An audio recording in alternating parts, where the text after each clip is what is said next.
Current ఛార్జీలు పెంచమని చెప్పిన మాటకు కట్టుబడి ఉన్నాం.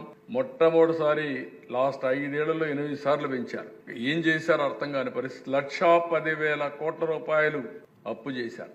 ఇప్పుడు అక్కడి నుంచి స్టార్ట్ చేశాం. 1,10,000 కోట్లు ఒక్క పవర్ సెక్టర్ బకాయిలు 8 సార్లు పెంచారు.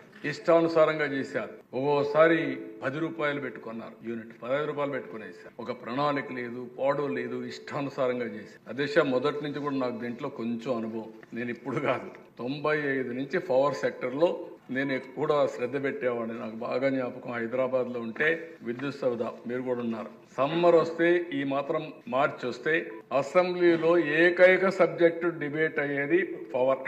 రైతులు వచ్చేవాళ్ళు, ఎమ్మెల్యేలు పంట తీసుకొచ్చేవాళ్ళు అసెంబ్లీకి, మా పంట ఎండిపోయిందనేవాడు. ఒక్కొక్కసారి అసెంబ్లీ జరగకపోతే నేను అక్కడి నుంచి అసెంబ్లీ వాయిదా వేసి ఆ పంట చూసుకొని మళ్ళా వచ్చేవాడు పోయి.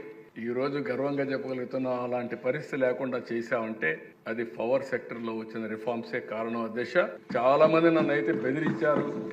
మొట్టమొదటిసారిగా పవర్ సెక్టర్ లో రిఫార్మ్ తీసుకొచ్చింది ఒరిస్సాలో ఫెయిల్ అయ్యింది. వాళ్ళు అమలు చేయలేకపోయారు. కానీ ధైర్యంగా అమలు చేసిన రాష్ట్రం, మొట్టమొదటి రాష్ట్రం సమైక్య ఆంధ్రప్రదేశ్ పవర్ సెక్టర్ రిఫార్మ్స్. అది 97, 98లో 99లో చేశాం.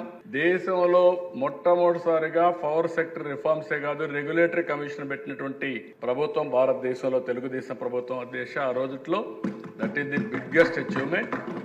ఈ రోజు 14లో మళ్ళీ పెద్ద ఎత్తున మనం ఆ రోజు ముందుకు పోయాం.